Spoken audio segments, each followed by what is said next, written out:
అందరికీ praise the lord అండి. కొంచెంసేపు వాక్యం ధ్యానించుకుందాము. ఆహ్, ఈరోజు దేవుడు మనకిచ్చినటువంటి వాక్యం ఆదికాండం 21 అధ్యాయం 13 వచనం. ఆదికాండం 21, 13. జెనిసిస్ 21:13. అయినను ఈ దాసీ కుమారుడును నీ సంతానమే గనుక అతనికి కూడా ఒక జనముగా చేసేదనని అబ్రహాముతో చెప్పెను. ప్రార్థన చేసుకుందాం. పరలోకమందున్న మా తండ్రి, దేవా నీకు స్తోత్రం. తండ్రి నాయన, అయినను ఈ దాసీ కుమారుడు నీ సంతానమే గనుక ఇతన్ని ఒక జనంగా చేస్తానంటున్నావు. మరి ఈ దాసి అంటే ఎవరు? కుమారుడంటే ఎవరు? వాళ్ళు వాళ్ళు ఒక జనంగా అవ్వటం అంటే ఏంటి? ఈ మాట మాకెందుకు ఇచ్చావు? దయచేసి మీరు మాతో మాట్లాడండి. మాకు అర్థమైనట్లుగా వివరించండి. ఏం చేస్తే ఈ ఆశీర్వాదం మా జీవితంలోకి వస్తుందో నువ్వే బయలుపరచమని యేసుక్రీస్తు నామంలో గోజాడి వేడుకుంటున్నాము తండ్రి. ఆమేన్. ఆది కాండం అండి 21 అధ్యాయం 13 వచనం. అయినను ఈ దాసీ కుమారుడును నీ సంతానమే గనుక అతన్ని కూడా ఒక జనముగా చేసేదనని అబ్రహాముతో చెప్పాను. అయితే ఈ మాట దేవుడు అబ్రహాంతో చెప్తున్నారనమాట. ఎవరి గురించి? ఈ దాసి అంటే హాగర్ గురించి, ఆమె కొడుకు ఇష్మాయేల్ గురించి. ఇష్మాయేల్ కూడా నీ సంతానమే గనక అతను ఒక జనంగా చేస్తాను అని చెప్పేసి చెప్తున్నాడు. అయితే మరి ఈ అసలు ఎందుకు ఈమెని ఒక జనంగా చేస్తాను అని దేవుడు చెప్తున్నాడంటే, ఇక్కడ మనం ఆదికాండం 8వ వచనం నుంచి చదువుదాం.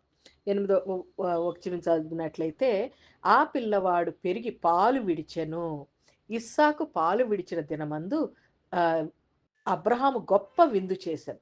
అప్పుడు అబ్రహామునకు ఐగుప్తురాలైన హాగరు కనిన కుమారుడు పరిహసించుట శారా చూచి, ఈ దాసిని దాని కుమారుని వెళ్ళగొట్టుము. ఈ దాసీ కుమారుడును నా కుమారుడైన ఇస్సాకుతో వారసుడై ఉండడని అబ్రహాముతో అనెను. అతని కుమారుని బట్టి ఈ మాట అబ్రహాముకు మిక్కిలి దుఃఖము కలగజేశాను. అయితే దేవుడు, ఈ చిన్నవాణ్ణి బట్టియు నీ దాసిని బట్టియు నీవు దుఃఖపడవద్దు. శారా నీతో ప్రతి విషయము ఆమె మాట వినుము. ఇస్సాకు వలన అయినదే నీ సంతానం అనబడును.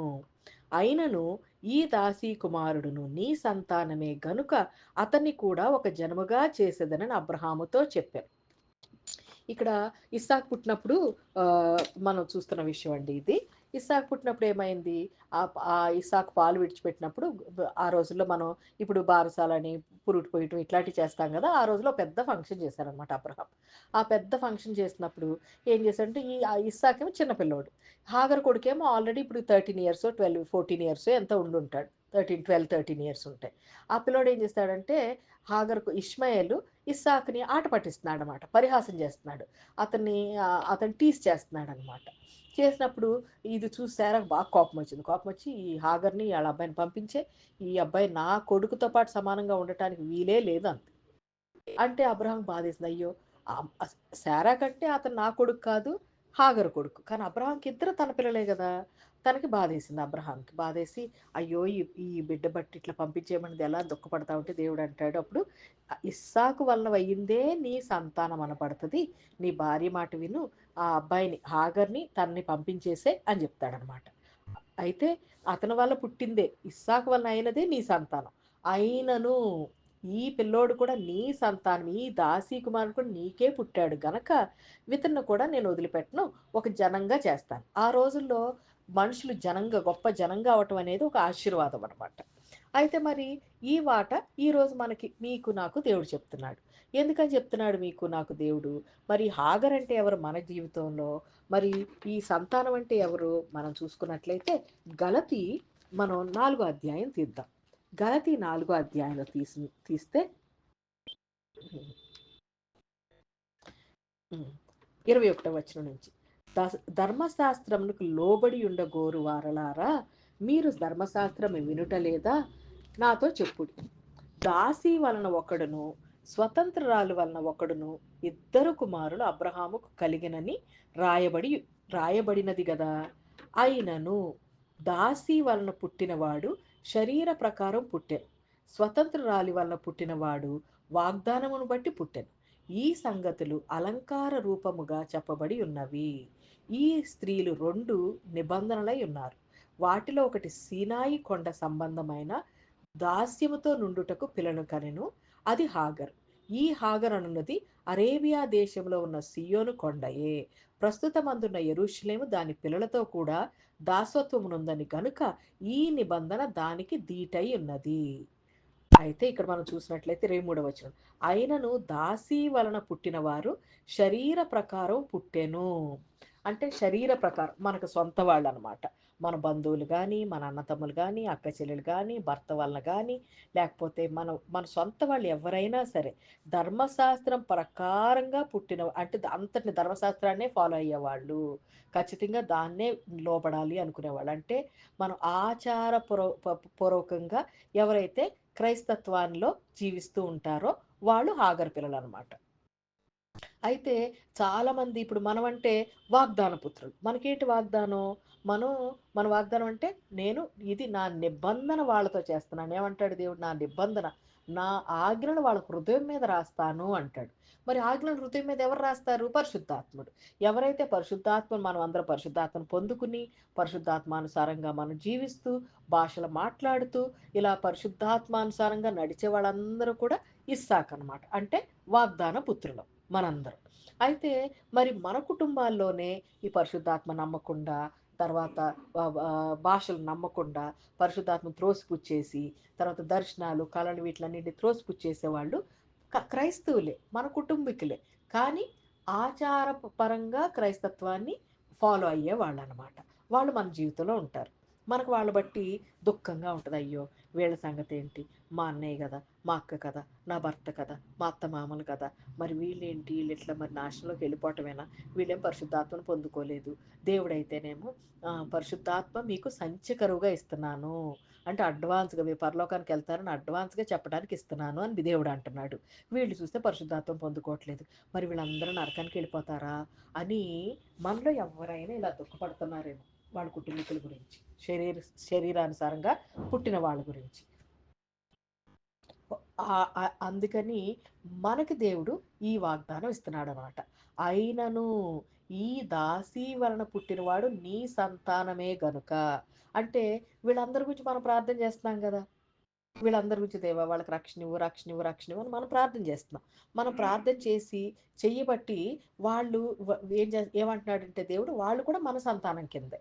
మరి మన సొంత వాళ్ళు మన పిల్లలకి ఎట్లా ప్రార్థన చేస్తున్నామో వాళ్ళ కోసం మనం అలాగే ప్రార్థన చేస్తున్నాం. అందుకని దేవుడు ఏమంటున్నాడు? ఆ రోజుల్లో ఆశీర్వాదం ఏంటి? ఒక గొప్ప జనంగా చేయటం ఆశీర్వాదం. ఈ రోజుల్లో ఆశీర్వాదం ఏంటి? పరలోక రాజ్యం, రక్షణ, ఇది ఆశీర్వాదం. అయితే దేవుడు ఏమంటున్నాడు? అయినను వాళ్ళ గురించి నీ సొంత వాళ్ళ గురించి ఎవరైతే ఆచారపూర్వకంగా క్రైస్తత్వాన్ని ఫాలో అవుతున్నారో, లెంటని ఫాలో అవుతున్నారో, లేకపోతే కొందరైతే క్రైస్తవులే కాకుండా అన్యజనులుగా ఉంటున్నారో సొంత వాళ్ళే, వాళ్ళు పూజలు చేస్తున్నారు, ఎలా ఉన్నా సరే మనం వాళ్ళ గురించి బాగా ప్రార్థన చేయబట్టి దేవుడు ఏమంటున్నాడంటే వాళ్ళను కూడా ఒక జనంగా చేస్తాను. అంటే వాళ్ళకు కూడా నేను రక్షణ ఇస్తాను అంటున్నాడు. ఎవరైనా భయపడుతున్నట్లయితే ఇన్ని రోజుల్లో నా భర్త సంగతి ఏంటి, మా పిల్లల సంగతి ఏంటి, నా తల్లిదండ్రుల సంగతి ఏంటి, దేవుడిచ్చిన ఈ వాగ్దానాన్ని మనం గట్టిగా పట్టుకుందాం, వదిలిపెట్టొద్దు. ఎందుకంటే దేవుడు మనకు వాగ్దానం చేస్తున్నాడు. అయినను ఈ దాసీ కుమారుడు నీ సంతానమే గనుక అతన్ని కూడా ఒక జనముగా చేసేదనని అబ్రహాముతో దేవుడిచ్చిన వాగ్దానం ఈరోజు మీకు నాకు ఇస్తున్నాడు. అయితే అబ్రహాం ఏం చేశాడు? విశ్వాసానికే తండ్రిగా ఉన్నాడనమాట. విశ్వాసం.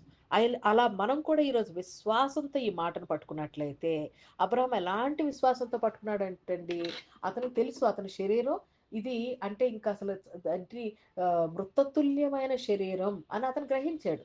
దీనిలో నుంచి ఏమీ రాదు.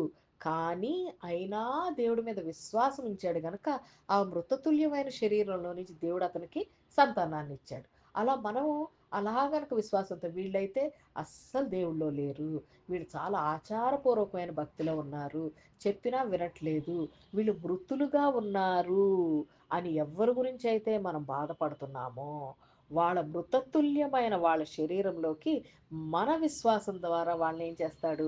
మళ్ళీ ఆశీర్వాద పుత్రులుగా వాళ్ళని దేవుడు తయారు చేస్తాడు. అయితే మనం చూసినట్లయితే వీళ్ళ వల్ల మనం చాలా బాధపడి ఉండొచ్చు, వీళ్ళు మనల్ని బాధలు పెట్టి ఉండొచ్చు, కష్టపడి ఉండొచ్చు. దాని గురించి దేవుడు ఏం చెప్తున్నాడంటే ఇన్ని రోజులు వాళ్ళు మనల్ని హేళన చేశారేమో చూడండి, ఆ రోజుల్లో ఈ ఈ ఇష్మాయేలు ఇస్సాకుని హేళన చేశాడు. ఈ రోజుల్లో కూడా ఇప్పుడు మనం ఇక్కడ ఆ, ఆ, గలతి 5వ అధ్యాయంలో చూసుకున్నట్లయితే మనం ఇక్కడ ఓకే. అయితే ఉమ్, ఉమ్, అయితే 4వ అధ్యాయంలో చూసుకున్నట్లయితే 29, అప్పుడు శరీరమును బట్టి పుట్టినవాడు ఆత్మని బట్టి పుట్టిన వానిని ఎలాగో హింస పెట్టెనో ఇప్పుడును అలాగే పుట్టిన వానిని అలాగే జరుగుచున్నది. మనం ఇప్పుడు వీళ్ళు ఆచారపరంగా క్రైస్తత్వం ఉండేవాళ్ళు ఏమంటారు, ఈ భాషలు ఎక్కడివి, ఈ ఏంటి ఊరికే పరిశుద్ధాత్మ బరబర ఏదేదో మాట్లాడతారు, ఎవరికి అర్థం కాని భాషలు మాట్లాడతారని వాళ్ళు మనల్ని హేళన చేస్తున్నారు, వాళ్ళు మనల్ని బాధపెడుతున్నారు. అయితే ఇక్కడ చూడండి, మనకు దేవుడు ఈరోజు ఇంకో మాట ఏం చెప్తున్నాడంటే, ఈ యెషయా గ్రంథం 43వ అధ్యాయంలోంచి 18వ వచనం దేవుడిస్తున్నాడు. మునుపటి వాటిని జ్ఞాపకము చేసుకొనకుడి, పూర్వకాలము సంగతులను తలుచుకొనకుడి. మరి ఇప్పుడు వీళ్ళని ఎంత బాధ పెట్టారు కదా, ఎంత హింసించారు కదా, ఎంత హీనంగా మాట్లాడారు కదా, మరి ఆ సంగతులు ఏంటంటే దేవుడు ఏమంటున్నాడు, ఇప్పటివరకు జరిగి మర్చిపో. ఇంకా ఓకే, ఇంత పూర్వకాలం సంగతులు వాళ్ళు ఏమన్నారు నువ్వేమన్నావు ఇవన్నీ మర్చిపో అని అంటున్నాడు దేవుడు. ఎందుకంటే ఇప్పుడు ఆయన ఒక కొత్త కార్యం చేయబోతున్నాడంట. అయితే మరి ఎలా మర్చిపోవాలి? మేడం గారు వాక్యం చెప్తూ ప్రసన్న మేడం గారు, ఆవిడకి ఎవరైనా కనుక బాధ పెట్టారంటే మేడం గారు ప్రార్థన చేశారంట. ఏమని? నాకు ఎవరేం బాధ పెట్టినా, ఎవరు నన్ను ఏమన్నా అన్నా సరే నాకు ఏమి గుర్తు లేకుండా చేయదేవా అని ప్రార్థన చేశారంట. అందుకని ఇప్పుడే మేడం గారిని ఏమన్నా అన్నా సరే వెంటనే ప్రార్థన చేసేటప్పుడు ఏమీ గుర్తురాదంట. మళ్ళీ చాలా ప్రేమతోటి దగ్గరికి తీసుకుని వాళ్ళ కోసం భారంగా ప్రార్థన చేస్తారంట. మరి అలా అడగబట్టి ఏమైంది? మర్చిపోగలుగుతున్నారు. మనం కూడా మరి పూర్వకాలం నాకైతే నా అసలు ఎంత ఎంత మర్చిపోదాం అనుకున్నా నాకు గుర్తొస్తానే ఉంటుందంటే, మనం కూడా దేవా నువ్వే కదా పూర్వ వాటిని జ్ఞాపకం చేసుకోవద్దు అంటున్నావు, నాకు ఈ మాట మాటకి జ్ఞాపకం వస్తున్నాయి, ఇది జ్ఞాపకం రాకుండా నాకు సహాయం చేయి. ఓకే, అట్లు తలుచుకోకుండా నా మనసుకు కాపు పెట్టు దేవా అని మనం ప్రార్థన చేయాలి. అలా గనక చేసినట్లయితే అప్పుడు మనకు ఆ విషయాన్ని మన జ్ఞాపకం రాకుండా దేవుడు కాపాడుతాడు మనం. అయితే ఇంకా 19వ వచనం చూసుకున్నట్లయితే యెషయా గ్రంథం 43:19, ఇదిగో నేను ఒక నూతన క్రియ చేయుచున్నాను, ఇప్పుడే అది మొలుచుచున్నది, మీరు దాన్ని ఆలోచింపరా? నేను అరణ్యంలో త్రోవ కలగజేయుచున్నాను, ఎడారిలో నదులు పారజేయుచున్నాను, నేను ఏర్పరచుకున్న ప్రజలు తాగుటకు అరణ్యములో నీళ్లు పుట్టించుచున్నాను, ఎడారిలో నదులు కలగజేయుచున్నాను, అడవి జంతువులను అడవి కుక్కలను నిప్పుకోళ్ళను నన్ను గనపరచును, నా నిమిత్తం నేను నిర్మించిన జనులు నా స్తోత్రం ప్రచురము చేయుదురు. అయితే ఇక్కడ ఏమంటున్నాడు దేవుడు, ఇప్పుడు నూతన కార్యం దేవుడు చేయబోతున్నాడంట. ఏంటంట? ఆయన ఎడారిలో ఓకే అరణ్యంలో నీళ్లు పుట్టిస్తున్నాడంట. ఈ లోకమే అరణ్యం. ఈ లోకంలోనే కదా అందరు మృగాలాంటి జంతువులు, సింహం లాంటి వాళ్ళు, చిరతపులు లాంటి వాళ్ళు మనుషులు ఉన్నారు. అక్కడ దేవుడు ఏం చేస్తాడంట, ఒక నూతన క్రియ, అంటే మన సొంత వాళ్ళలోనే వాళ్ళకి ఒక దేవుడు ఒక ఆయన వాక్యాన్ని ఇస్తాడనమాట. ఆ వాక్యాన్ని ఇవ్వబట్టి ఏమవుతుంది, ఎడారిలో ఎండిపోయిన వాళ్ళు, ఇంకా హోపే లేదనుకున్న వాళ్ళ మధ్యలో నదులు కలగజేస్తాడంట. అక్కడ మన సొంత వాళ్ళు అడవి కుక్కల్లాగా ఉన్నారేమో, చీల్చేసే వాళ్ళలాగా ఉన్నారేమో, జంతువుల్లాగా ఉన్నారేమో, వీళ్ళందరూ దేవుడి వైపు తిరిగి ఘనపరిచేటట్టుగా దేవుడు ఒక నూతన కార్యం చేస్తాను అంటున్నాడు. అయితే ఆయన చేసేటప్పుడు చెయ్యాలి అంటే మనం ఎలా ఉండాలి? మనం ఎలా ఉండాలంటే లూకా సువార్త 4వ అధ్యాయం తెద్దాం. లూకా సువార్త 4వ అధ్యాయం 4:18, ఇక్కడ చూసినట్లయితే యేసుక్రీస్తు వారికి విశ్రాంతి దినమున ఆయన ఆయన కపెర్నహూముకి వెళ్ళారన్నమాట. వాళ్ళ సొంత ఊరికి వెళ్ళారు.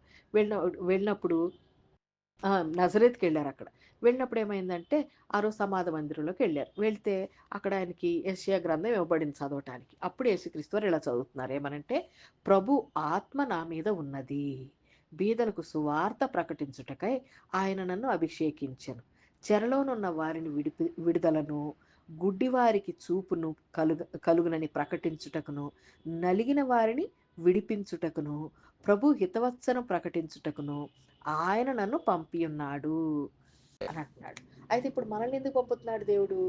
యేసుక్రీస్తు వారికి ఇచ్చినటువంటి ఆత్మ మనకెందుకు ఇచ్చాడు? ఆయన ఆత్మ మనకెందుకు ఇచ్చాడంటే బీదలకు సువార్త ప్రకటించటానికి.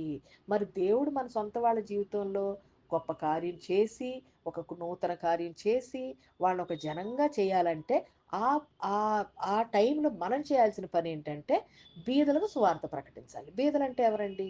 బీదలంటే ఏమీ లేనోళ్ళు అనమాట. మరి దేవుడు లేకపోతే ఏమీ లేనోళ్ళే కదా!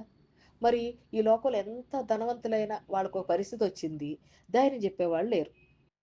ఇప్పుడు ఈ రీసెంట్‌గా మనం చూసాం. 'కాన్ఫిడెంట్ గ్రూప్' అది చైర్‌పర్సన్ అంటే అది ఫౌండర్ చైర్‌పర్సన్.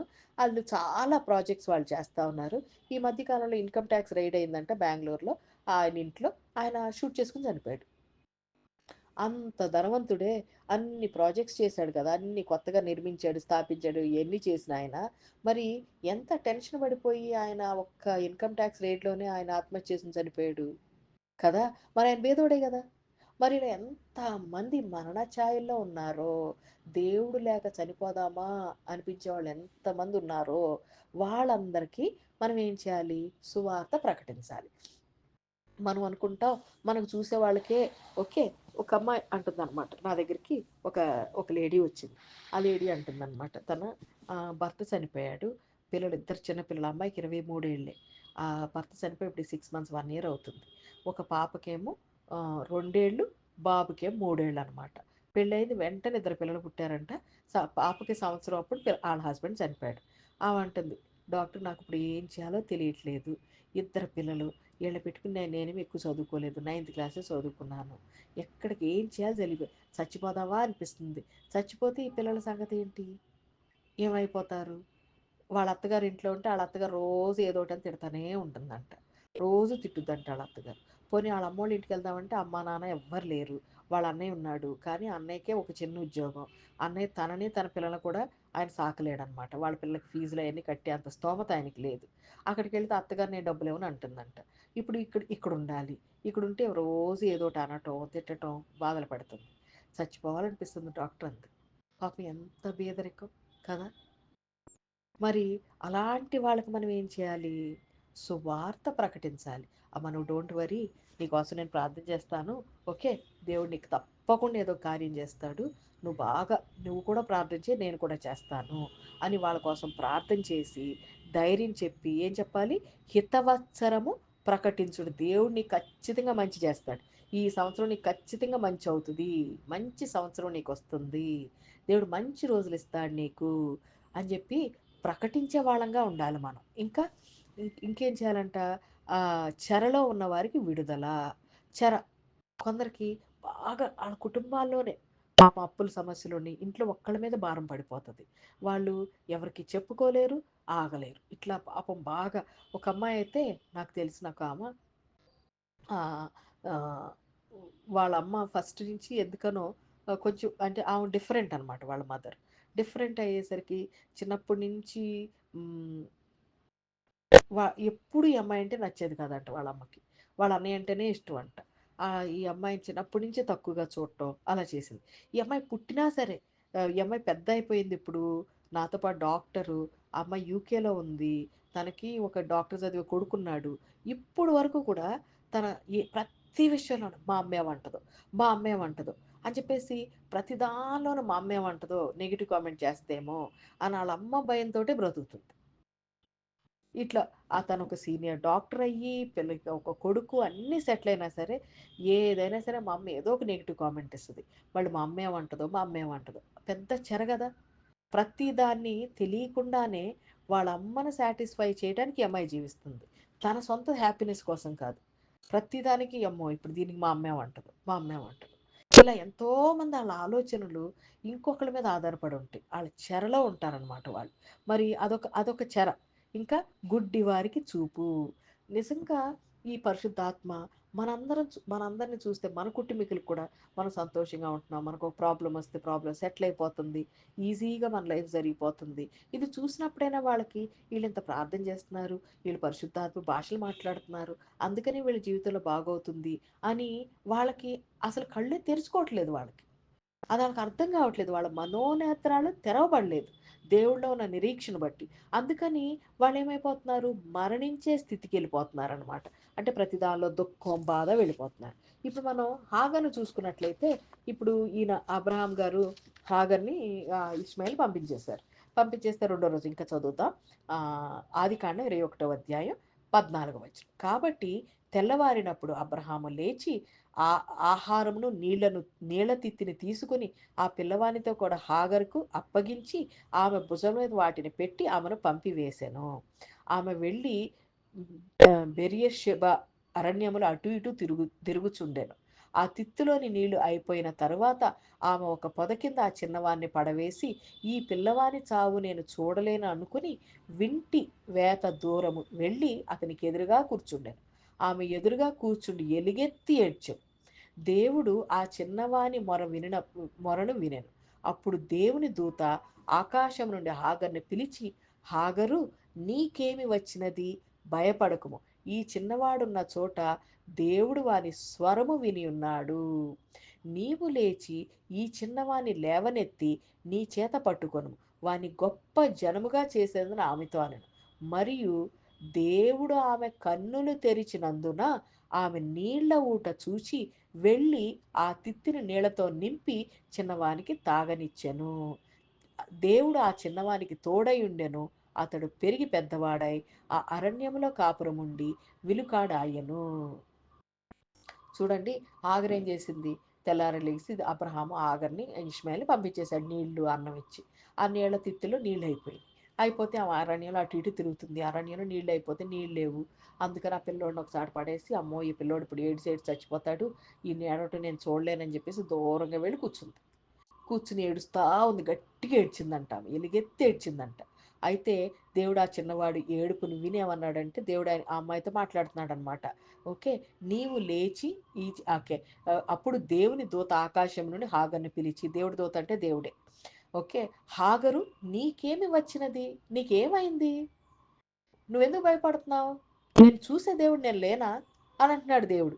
ఈ చిన్నవాడిని ఉన్న చోట దేవుడు వాని స్వరము విని ఉన్నాడు. ఆ చిన్నవాడు అబ్రహాం దగ్గర ఉంటే వినలేదు దేవుడు అతని స్వరం. ఇతను ఎడారిలో నోరెండిపోయి ఏడుస్తా ఉంటే దేవుడు, అతను ఉన్న చోట దేవుడు ఆయన స్వరం విన్నాడంట. అయితే మన సొంత వాళ్ళు వాళ్ళ జీవితంలో వచ్చే ఇరుకుల వల్ల, ఇబ్బందుల వల్ల, వాళ్ళు దేవుడికి వాళ్ళున్న చోటే వాళ్ళు ఏనా ఈ వాళ్ళ ఆచారపరంగా ఉన్న భక్తిలోనే వాడు దేవుడికి ఎలుగెత్తి మొరపెట్టినప్పుడు వాళ్ళున్న స్థలంలోనే దేవుడు వాళ్ళ మొర వింటాడు. వినేం చేశాడు? కళ్ళు తెరిచాడు. తెరవబట్టి ఈ హాగర్ కళ్ళు తెరుచుకోబట్టి ఏమైంది?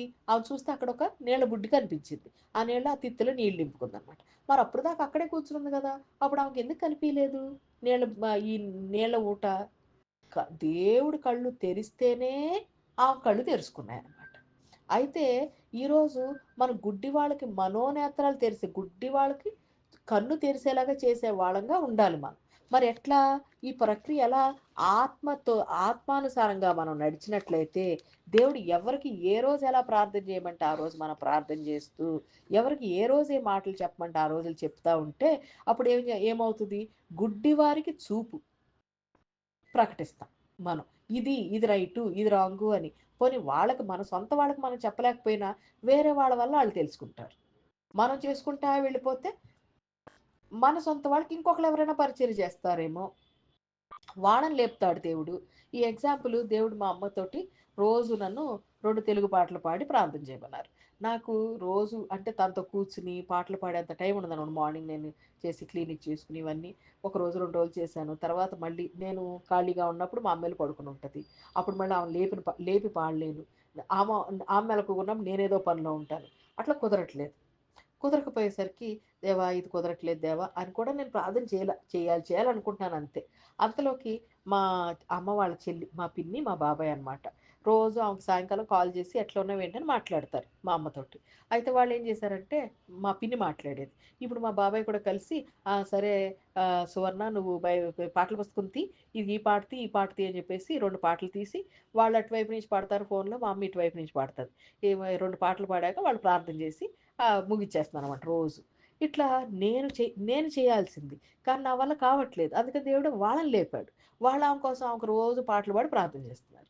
అలా మన మాట వీళ్ళు వినరేమో, కానీ మన వాళ్ళ కోసం దేవుడు ఇంకొకరిని లేపుతాడు. వాళ్ళ మాటలు వింటారనమాట. ఎవరు చెప్తే మన సొంత వాళ్ళు వింటారో వాళ్ళని దేవుడు పంపిస్తాడు. వాళ్ళు ఏం చేస్తారు? వీళ్ళ గుడ్డితనాన్ని వాళ్ళు కళ్ళు తెరిసేలాగా చేస్తారనమాట. ఇంకా మనం ఏం చేయాలి? నలిగిన వారిని విడిపించుటకును. లైఫ్‌లో చాలా కష్టాలతోటి నలిగిపోయిన వాళ్ళు ఉంటారు. బాగా ఇంకా నా వల్ల చచ్చిపోదామా అనుకునే వాళ్ళు ఉంటారు. వాళ్ళందరికీ కూడా లేదు, నువ్వు దేవుడిని నమ్ముకో, నువ్వు ఇలా ప్రార్థన చేయి, దేవుడు నీకు హితవత్సరాన్ని, నీకు మంచి రోజులు వస్తాయి అని చెప్పాలి. అలా చెప్పిన వాళ్ళమైతే ఏమవుతుంది? మనం ఈ పని చేసుకుంటూ వెళితే దేవుడు ఏం చేస్తాడు? మన సొంత వాళ్ళని ఆయనను వాళ్ళు కూడా ఆయనను ఈ దాసి కుమారుడును నీ సంతానమే గనుక అతన్ని కూడా ఒక జనముగా చేసేదని అబ్రహాముతో చెప్పాను. ఇలా వీళ్ళని కూడా దేవుడు ఒక జనంగా చేస్తాడు. అయితే మరి దేవుడు మనకు ఒక ఆ, ఇది చెప్తున్నాను అనమాట. ఏంటంటే ఒక ఒక ప్రావర్బ్స్, సామెతలు 18 అధ్యాయం 12 వచనం. ఆపత్తు రాకముందు మునుపు నరుని హృదయం అతిశయపడును, ఘనతకు ముందు వినయముండును. మనకి ఎప్పుడైనా గర్వం మన జీవితంలో వస్తుంది అంటే మనం వెంటనే చూసుకోవాలి ఆపద వస్తుందేమో అని. ఆపద రాకముందు ఎప్పుడు గర్వం వస్తుందంట, అతిశయం వస్తుందంట. నేను గొప్ప, నేను వాళ్ళకంటే గొప్ప. గర్వం వేరే, అతిశయం. అతిశయం అంటే వాళ్ళకంటే నేను బెటర్, నేను అలా చెయ్యను. లేకపోతే అతిశయం అంటే అదనమాట, నేను మిగిలిన వాళ్ళకంటే గొప్పదాన్ని, మేము అలా వంట చేయం, మేము ఇలాంటి పద్ధతులు పాటించం. ఎవరైనా మనం గనక వాళ్ళంతా శారీరకంగా దేవుడిని ఆరాధిస్తున్నారు, వాళ్ళంతా ఆచారపూర్వకంగా ఆలోచిస్తున్నారు, మేమైతే ఆత్మానుసారంగా ఆరాధిస్తున్నాం దేవుడిని. ఎక్కడైనా మనకు గనక ఇలాంటి అహంకారం వచ్చిందంటే, అతిశయం వచ్చిందంటే ఏమవుతుందంటే మన జీవితంలో ఆపద వచ్చేస్తుంది. మనం జాగ్రత్తగా ఉందాం. దేవుడు మనకి ఎంత నేర్పించినా, ఎన్ని ప్రవచనాలకి వరాలిచ్చినా, ఎన్ని వరాలిచ్చినా సరే, దర్శన వరం ఇచ్చినా, ప్రవచన వరం ఇచ్చినా, ఏమిచ్చినా సరే మనం బాగా తగ్గించుకుని ఉండాలన్నమాట. ఘనతకు ముందు వినయం ఉండును. దేవుడు ఏ మాట చెప్తే ఆ మాట చేసేవాళ్ళలాగా ఉండాలి. ఒకసారి వాళ్ళు అంత బాధ పెట్టారు, నేనెందుకు వెళ్ళి వాళ్ళని చేయాలి అనిపిస్తుంది. కానీ ఘనతకు ముందు నిన్ను ఘనపరచాలి అంటే దేవుడు ఏ మాట చెప్తే అది వినేవాళ్ళలాగా ఉండాలి. ఒక్కొక్కసారి వినబుద్ధి కాదేమో, ఒక్కొక్కసారి కష్టంగా ఉండొచ్చు, వెళ్ళి తగ్గించుకో అంటాడేమో దేవుడు. అయినా వినేవాళ్ళంగా ఉన్నట్టయితే ఈరోజు దేవుడు గణతిస్తాడు. మనం అంటే కొన్నిసార్లు అంటే అతిశయపడుతున్నామంట, కొన్నిసార్లు ఏమో వినయంగా ఉంటున్నామంట. మరి ఎక్కడ అతిశయపడుతున్నామో చూసుకుని మనం జాగ్రత్తగా ఉందాం. అయితే మరి వీళ్ళు ఎంత బాధపడుతున్నారు కదా మనల్ని, ఇప్పుడైతే దేవుడు ఎప్పుడో వాళ్ళు రక్షిస్తాను అంటున్నాడు. కానీ మన సంగతి ఏంటి? అయితే మనం ఏమి నేర్చుకోవాలంటే ఫిలిప్పి 4 అధ్యాయం 13 వచనం మనం నేర్చుకోవాల్సింది ఏంటంటే, నన్ను బలపరచు వానియందు నేను సమస్తము చేయగలను. ఈరోజు మన సొంత వాళ్ళు మనం ప్రేమగా చూడట్లేదేమో, తిరస్కరిస్తున్నారేమో, కించపరుస్తున్నారేమో, హేళన చేస్తున్నారేమో.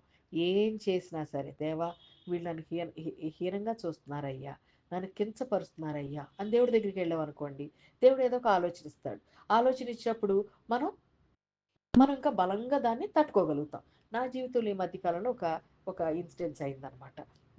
దేవుడు ప్రార్థన చేస్తుంటే ఒక విషయంలో నాకు చెప్పారు, నేను ఎవరైనా మోసం చేసి నీకు ఏదైనా నష్టమైతే, నీకెంత నష్టమైతే దానికి 10 రెట్లు నేను ఇస్తాను అన్నారు. అందుకని దాని మీద మనసు పెట్టొద్దు అన్నారు. 10 రెట్లు అంటే నాకు ₹1000 పోతే దేవుడు 10,000 ఇస్తాడనమాట. నాకు 10,000 పోతే దేవుడు 10 లక్ష రూపాయలు ఇస్తాడు. లక్ష పోతే 10 లక్షలు ఇస్తాడనమాట. నేను సరే అని చెప్పేసి దేవా దీనికి థ్యాంక్స్ అని చెప్పేసి అనుకున్నా. తర్వాత నిజంగానే నాకు ఎక్కడో మోసం జరిగింది. మోసం జరిగి డబ్బులు పోయినాయి అనమాట. అయితే నాకు చాలా కోపం వచ్చింది ఇట్లా చేసిన అతని మీద. చాలా కోపం వచ్చింది. కానీ నాకు అర్థమవుతుంది నేను కోపపడకూడదు అని. నేను అప్పుడు ఒక గంట సేపు కోపం వచ్చిన తర్వాత దేవుడి దగ్గర కూర్చొని, దేవా నాకు I don't want to be angry, నాకు కోపపడకూడదనే ఉంది, కానీ కోపం వస్తుంది, నేను జయించలేకపోతున్నాను. జయించే శక్తిని నాకు ఇవ్వు, జయించే శక్తిని నాకు ఇవ్వు అని ప్రార్థన చేయడం మొదలుపెట్టా. ప్రార్థన చేస్తుంటే వెంటనే నాకు ఈ వాగ్దానం గుర్తొచ్చింది, నువ్వేది నష్టపోయినా నీకు 10 రెట్లు ఇస్తానన్నది. అసలు అది అది గుర్తు రాగానే నా కోపం అంతా అసలు వేదేంటి మంటల మీద నీళ్లు పోసినట్టుగా అంత చల్లారిపోయింది. అసలు కోపమే రాలేదు. పోతే పోయిందిలే, వీళ్ళు ఇక్కడ నాకు నష్టం చేశారా, పర్వాలేదు, దీనికి 10 టైమ్స్ దేవుడు ఇస్తాడు అని చెప్పేసి అంత అసలు అలా బలం వచ్చేసింది అనమాట. ఆ తర్వాత అసలు నాకు జరిగిన అన్యాయం గురించి కానీ, నష్టం గురించి కానీ నాకు ఆలోచనే రాలేదు. దేవుడు చూసుకుంటాడు, పర్వాలేదు, ఎంత పోయిందా, పోలే, ఎంత ఇస్తాడు దేవుడు అని. అలా నన్ను బలపరిచేవాని అందు సమస్తము. ఈరోజు నీ సొంత వాళ్ళు ఆచార ప్రకారంగా భక్తి చేస్తున్న వాళ్ళు నిన్ను హేళన చేస్తున్నారా, నిన్ను కించపరుస్తున్నారా, నేను తక్కువగా చూస్తున్నారా, ఏం చేసినా మనం దేవుడి దగ్గరికి వెళ్ళి బలం పొందుకునే వాళ్ళంగా ఉండాలి. ఇవన్నిటిని బలం పొందుకున్నట్లయితే ఎవ్వరు ఏం చేసినా మనం జయించగలం. మనం తట్టుకోవాలి ఈ పరిస్థితిలో. ఎందుకు తట్టుకోవాలి? ఎందుకంటే మన సొంత వాళ్ళకి రక్షణ కావాలి గనక. మనం తట్టుకోకుండా మనం గనక వాళ్ళు చీపో ఇంకా వాళ్ళతో నాకు అనవసరం అనుకున్నాం అనుకోండి, అప్పుడు వాళ్ళు రక్షణ కోల్పోతారు. చూడండి యేసుక్రీస్తు వారు అంత శిలువ మీద కూడా వీరేమి చేయుచున్నారో వీరు ఎరుగరు గనక వీరిని క్షమించండి అన్నాడు. ఇలా మన జీవితంలో మనల్ని బాధ పెట్టేవాళ్ళు, నష్టపెట్టేవాళ్ళు, వీళ్ళని మనం కూడా ఇలాగే క్షమించగలిగితే మనకి మన సొంత వాళ్ళందరికీ కూడా దేవుడు రక్షణిస్తాడు. వాళ్ళందరికీ కూడా పరిశుద్ధాత్మ అభిషేకం ఇస్తాడు. వాళ్ళ మనోనేత్రాలు తెరిపిస్తాడు. వాళ్ళందరూ కూడా ఈ బోధలోకి రాగలుగుతారు. ఇలా ఆగరు కళ్ళు తెరిసిన దేవుడు మన సొంత వాళ్ళకి కూడా కళ్ళు తెరిసేలాగా చేస్తాడు. అలా చేస్తాడని ఈరోజు వాగ్దానం చేస్తున్నాడు గనుక మనం ఏం చేయాలి? అయినను ఆ దాసీ కుమారుడును నీ సంతానమే గనుక అతని కూడా ఒక జన్మగా చేసిన అబ్రహాముతో చెప్పినట్లుగా మనం మునుపటి విషయాలు మర్చిపోతాం.